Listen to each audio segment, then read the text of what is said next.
Hey guys, King Happy here, and today on the Kingdom we're going to do something a little bit different, and that ladder noise is hilarious. So, I put the extra beacons over here, just as little placeholders, and I did fix some of the texture pack stuff, just so that it would look okay for the meantime. And what did I do there? Well, I changed a couple of bits,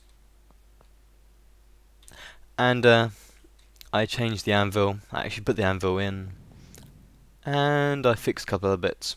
So just to keep you happy for the moment, I still need to go around and do it properly, but it's there. And today, as we're going to play around and overhaul our Enderman farm, completely new design, much more efficient, and we do lots of playing around with that. And we do some cool new gadgets to it as well, because there's so many people that do Enderman farms, but they don't do the extra stuff that you could do.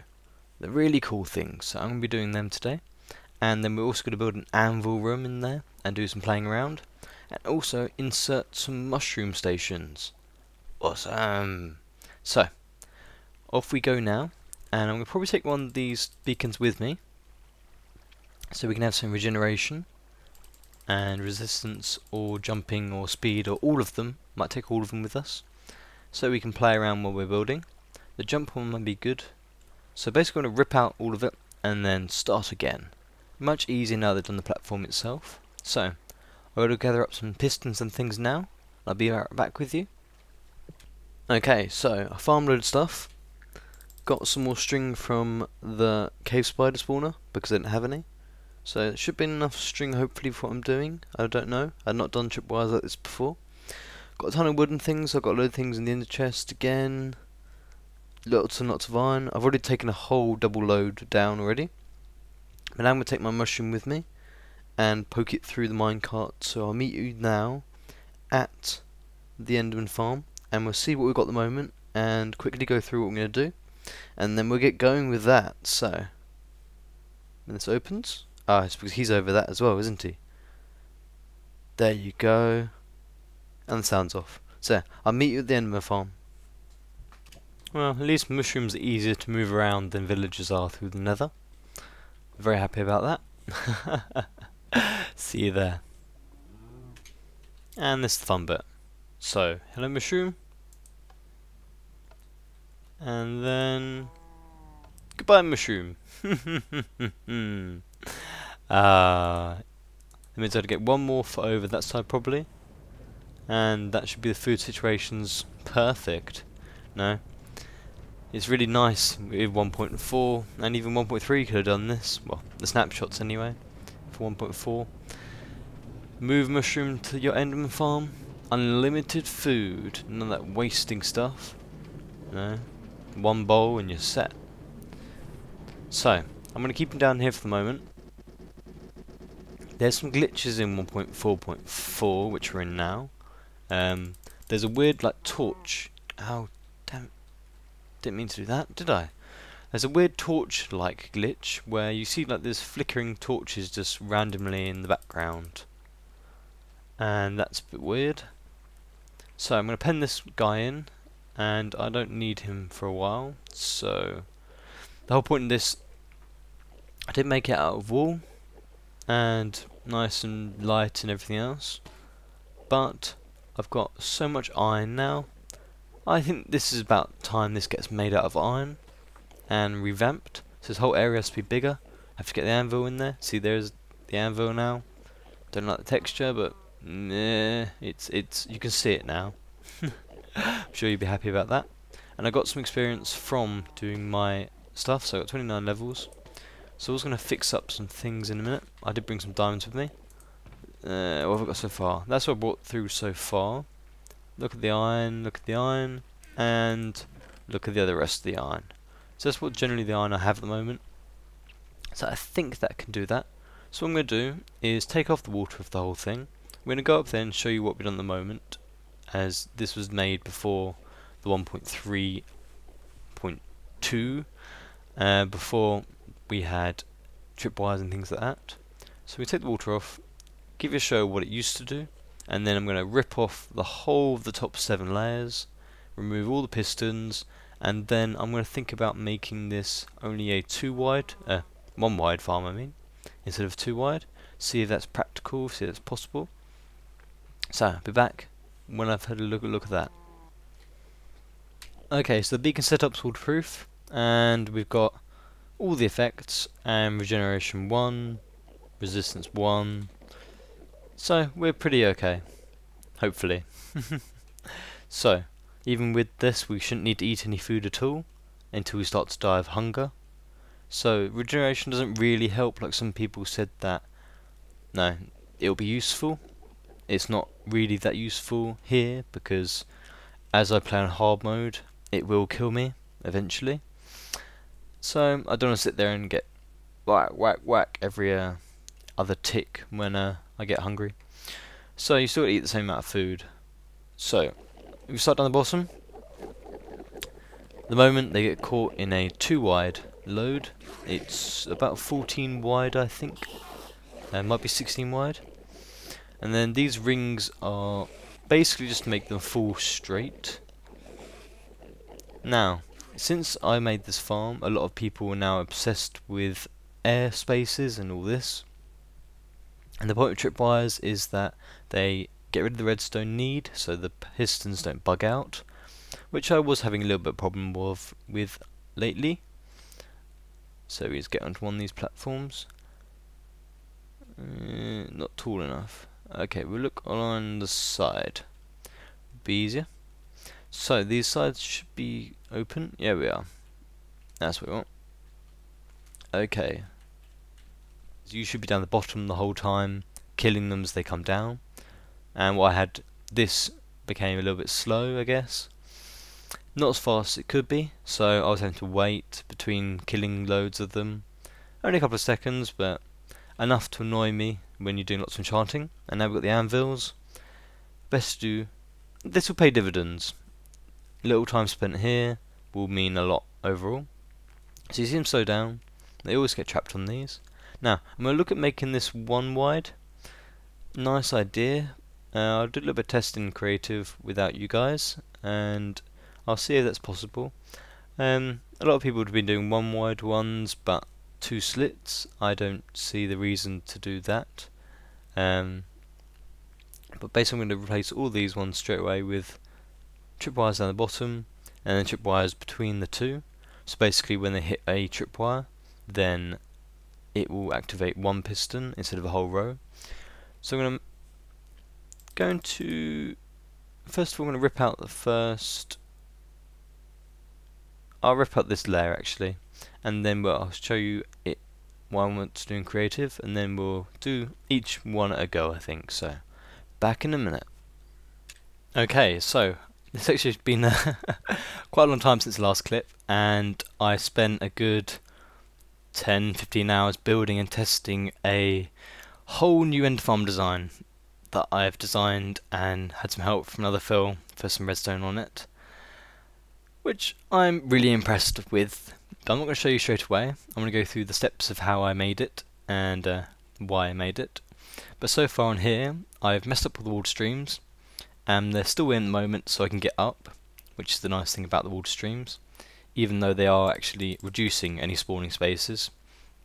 So up here I've made it into a single distance, and I've just seen that I've missed a bit, so we'll get that. So this took a little while to actually replace, and the thing is though, I've got the correct distance and stuff for the killing platform and all that, so the full distance is fine.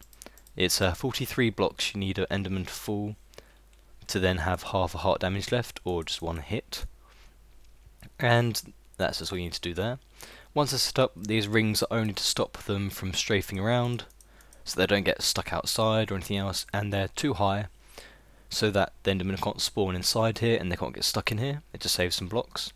And I'm going to make this whole farm, I've decided, out of iron blocks, and it's going to need about 20-25 stacks of iron blocks, which I can probably muster. And at the moment I've still got to put some vines in. So at the moment there's Enderman everywhere. It's a total mess, but it's work in progress. So all I've done is taken off the first spawning platform. I'll just tell you. Taken on the first spawning platform and just filled it up with iron. Made sure it's only one wide. Now this farm I've designed is very efficient, and it's a completely different take on an Enderman farm, which I'm very pleased about the good result. I kind of get into this sort of thing though. I want to improve this. I could have made it just a little bit taller, but I have to go design my own new thing. So much more fun. So these platforms are all going to be destroyed. They're not going to be used at all. All the redstone and everything else on them, I'm not using any redstone at all on the actual platforms itself. I've got some cool redstone that we have to build at the back for the killing part of it, and to move that from different states. And so the whole farm's only one wide, and down the bottom there'll just be a one flat wall, so that you'll kill them against the wall. No need to run around, no XP getting trapped or anything. So we're going to go on to my creative now. I'm going to show you the different steps that I went through to get to my design, and I'll give you a quick look at the design. I have built the concept model, which I will show you, and I will be doing a tutorial on it as well once it's all properly tested. So off to that now. Okay, so we're on my creative world, and there's something that I found really annoying when I was doing this design. I had a couple of ideas in mind, and I did look at a couple of other designs. I looked at the one that Doc used for his recent one, and I looked at some of the older ones which were meant to be quite good, doing sort of this sort of piston design where they'll get hit off and then go in the middle, and where then there would be another reflective on the other side like that one. So basically there would be a two falling, one wide slit, and then you run down the middle. I was looking at how it was going to work, but there's actually a bug in it. So that one pushes you off like normal. This one, because it's the other direction, doesn't work. Exactly the same, doesn't work. Same way over here. That one works. Exact opposite direction, doesn't work. So there's some bugs in 1.4.4, and I tested this in 1.4.2 as well, and it doesn't work. So that was a bit annoying. So, also, for spawning to be efficient, according to everything at the moment, you need spawning where your spawning pad is, so that long block there. If I just demonstrate you, say that grass block is the spawnable block, and then they say you need to have air spaces around that block so that the spawning algorithm can find them easier and locate different areas. So basically having this block here would reduce the spawning space. In theory, if you had water streams coming down, in theory they would use up the air spaces. So I was looking at that, and this is the one that Doc built, and it actually uses redstone. It's about the only tripwire thing I saw that actually used redstone. So this one, the Enderman spawn and get pushed off, which is all well and good, but every single one that spawns, you lose the whole row of spawning spaces. So basically, you can only have so many spawning at once for how many pads you had. So you'd have to have like 30 pads to be able to spawn about 30 every couple of seconds. So not very efficient, and also not very space efficient, and I didn't like it at all. So I built my own going the other way. So this was the one I was looking at as a design. So this one, you'd have individual ones going. Uses more iron, of course. On my LP I have so much iron, it's unbelievable. So I don't like, and I don't understand how people always have this whole concept of going, I've made the best, most resource efficient Enderman farm using only X amount of blocks. Efficiency is efficiency. If you're going to use a couple of extra bits of iron for much higher efficiency and experience rates, then it will pay dividends. No, it's going to be far better in the long term. So why not do it all at once? No, you're not going to go modify your farm every other day or something ridiculous, because they are a hard thing to build in the end. So this is what I came up with, and these ones, every one that spawned, you basically lost 2 spaces, so if one gets spawned there, it'll get pushed into the middle. But then, Phil rightly pointed out that when you then had these stacked off each other, the next one that fell would then activate all the previous ones on the same line. So every one that spawned, you'll lose the first 2 spaces that instant, but then when they fell down, they would disrupt every one as they went, which wasn't very good. Just change the time. And then this is the clever stuff comes in. So, I really liked how the design was working. So I thought, why not do it stacked a different way? So, you have alternating ones, because if you go through a tripwire, it does not activate the actual wire itself if you go through the hook. So if you had things falling through hooks, then they wouldn't activate other ones. That's the first part of the principle. So then I thought, no, this design works really well. Why not make it a little bit more compact and then alternate them. So this is what I came up with. So you'd have your first block with your piston just above it, and then above that you'd have another one like this, and then you'd do that. One piece of string, one piston, two hooks. Spawning space, air everywhere on that spawning space, so it's all safe and good for spawning. Spawns gets pushed down the middle, and then this block here, I thought, why not make this one the next part of the next one? So you don't want to lose spaces. So this one is the next spawning space. So then we put the next piston on top of that, and then we just build the next part on top of that, and then the next tripwire on that. So if they fall down this middle bit. They don't activate all the other ones. Very nice. There is a chance though, if they do strafe across while they're falling, they would be falling quite fast, so there's a very small chance they would actually strafe. Then if they do, they fall into the next one and they get pushed back again. So it'd always be kept in the middle no matter what. They may take a little bit of damage, so some of them in my final design do die now and then, but they fill up so fast it's unbelievable. And all these people that say how many seconds it takes to get level 30 on Enderman farm, it doesn't quite ring true to quote those numbers. You know, you can only kill Enderman as fast as you can, so there's a limit of how fast you can actually get to level 30. But there are other ways of looking at it, and having a good Enderman farm is to be able to keep getting level 30s. So even if you wanted to get, see now the maximum enchantment is what, 40 something, 43 on anvils, so you want to keep going beyond that. So a good test to see how actual productive an Enderman farm is to keep going beyond that. So you want to go to level 50, level 100 even, and if the Enderman farm can keep producing Enderman fast enough, replacing the ones you're killing, then you're doing very well. And then you look on things like, you could have an Enderman farm which is more productive, and you could have 2 people using it fine without depleting the Enderman. That would be amazing. So this is how I've designed mine, going all the way up. And once you then stack the next one on top, you get some air spaces here, and all I've done on mine is then get half slab and just half slab it along like that. So every other time there's only a maximum of 2.5 gap, so it means you could walk around if you wanted to. Not as survival friendly. I'm going to build it in my survival, but no, if it's the best thing I think it is at the moment, no, I'm not really that bothered about having a little bit of fuss for a few hours. Once it's built, it's built. What happens with the old ones, with the old pistons on the old farm, they would bug out and then push the block across, and then you'd lose spawning spaces. So this sort of thing would never break, apart from if there's some updates breaking the actual tripwires itself. So it should be fine.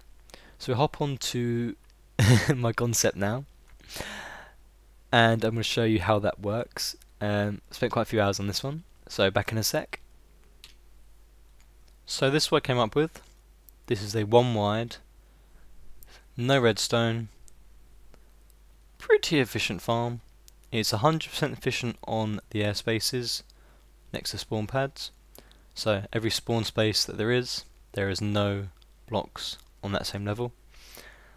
Only differences that does annoy me is that some of the mobs very rarely can strafe a little bit in the middle and kill themselves. Only a very small amount, but as this is so efficient on spawn spaces, any of them that do die are replaced unbelievably quickly, so it doesn't actually affect any of the rates at all. So we just go down to the bottom, and this is built up to maximum potential, so any higher than that and it won't do any extra. So when you're down at the bottom, that top is just over 128 spaces above, so any more than that and it wouldn't load, so it just wouldn't affect the farm at all. Now this farm has two modes. First of all, this one is in kill mode, and what I love about this design is that it's a flush with the floor kill mode, and also when we go into non-kill mode, this bottom bit comes out, and then all the ones that come down now will have one hit. So that's how it happens. It takes just over 20 seconds for the whole thing to fill up to mob cap. So if they're on and you come in and you drop off your stuff, you pick up whatever you want to enchant, you pick up your diamonds, whatever, you come over here, and we're already on over 60 mobs. And then it goes pretty quickly to 70 odd in a very nice time. So the startup time is very good, which is one of the factors in mob farms. Also means the replacement of any killed mobs are pretty fast, and also having this only one wide allows you to kill them faster. And now the confusing thing between mob traps, to see how efficient they are and everything else, you do get the very rare one which does kill themselves because they get trapped, and then when they get pushed off the next layer they do have more damage. Just one of the side effects of this having it one wide. I think it's more advantageous to have it one wide than not. And anyway, on the tests, you can never really deplete the Enderman, which is what I was looking for. It's the only thing that really matters. One thing is the speed to get to level 30, and with this, they're so compact in here, you don't need to walk around the side. XP doesn't get trapped because it's right next to you. It can't fall off the edge or anything else. So it's very efficient for that. Looks pretty good. And there's some nice redstone at the back that Phil helped me with. Basically it's a T flip-flop with a pulse limiter on one of it, and it T flip-flops twice, so that only half the time it activates the second thing. So there's the buttons here. This does everything you want. These are all connected to the same input, so these are all one button basically. And what do these do? So you saw it once, it changed the mode from collection to killing. If you want to go back from this to collection, what it does, there is a row of pistons on the top which suffocate the mobs, and it's probably the only time you'll ever be able to suffocate Enderman, because there are no spaces to blink to when it happens. So we could press that, it will kill them first, and then it will retract. So all the Endermen that are there are gone, all clean, and then it will just carry on killing them as their height is too much now for them to live. So it's a very clean way of doing that. A lot of farms I saw, including my old one, you would then change the different modes, and then you'd have a whole load of Endermen there that could still attack you. You would have to kill them before you could then grab your stuff. And on this one, they can't hit you. So if you go game mode 0, and I come here, apart from I'm starving now, so back in a sec. Okay, just grab some food. So basically, all of these can't hit you. I'm looking at them, they can't blink anywhere, they can only blink across the line. So it's very nice, and there's enough light down here so they can't spawn on the killing platform itself. So even if you hit them, look at them, you can't be hit, which makes this 100% safe, which is very pleasing. And this helps because there's one half stabs here. If you remove that one, they can hit you. But like this, to my opinion, it's the best way of killing them, because on my Let's Play, I spend hours and hours grinding at Enderman farms, getting whole inventories of enchanted items, enchanted tools, and enchanting rubbish iron armour to just burn up basically to save diamonds. So this is a very nice way of doing it. And along those times when I'm doing those hours of grinding and I'm not really paying attention, I do die. I think a lot of people that do Let's Plays find this annoying. No, you die at Enderman farms, it's just a normal thing. And you have to get back and get your stuff. because Enderman can hit you twice and kill you on hard mode with no armor on. So if you can prevent that, then that's a wonderful thing to have. So that's why I've picked to do this. And this was my design. Phil helped me with the redstone, but all the rest is my own design. And I'm in survival. So I think we'll go back to the Let's Play now and do a couple of the layers today. Okay, so I'm ready to get rid of these platforms, and as they're really annoying, as soon as you jump onto one of them they push you off, I'm just going to take it from top to bottom. And I've got buckets with me, so I can collect up the water as I go, so that once I'm down, then I'm going to be down, and I'm going to have to rebuild all the way up. So once I've done all of these gone, there'll be no water streams to climb back up, hopefully, once I get all this water rid of. What we're going to do is place it against the same water to get rid of it. Ugh. Anyway, I'm going to just mine straight down basically and take all the stuff down with me. Whatever falls down, falls down. I'll probably lose a load of it. I'm not too bothered with that. They're all sticky pistons, so meh. I've got tons of pistons now. The redstone I'm not worried about either. And the rest of it's the snow, and I've got some wool. I might like having the wool back for the Sky Fortress, but I'm not overly bothered by it. So, I'm going to get on with this, and then I think we're going to build a couple of platforms today, and then we're going to leave it there. But I'll be back when this is all gone.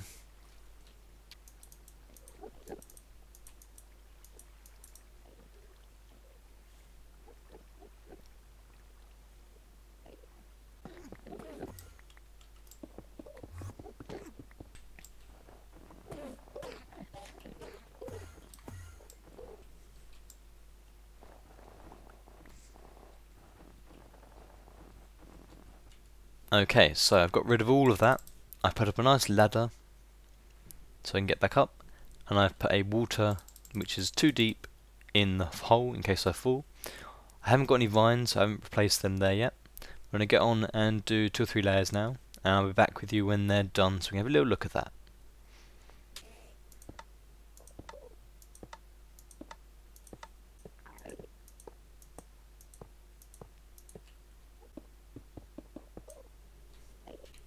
Okay, so I've done 3 platforms I think, and I'm going to wait for some of these to fall out because they spawned in...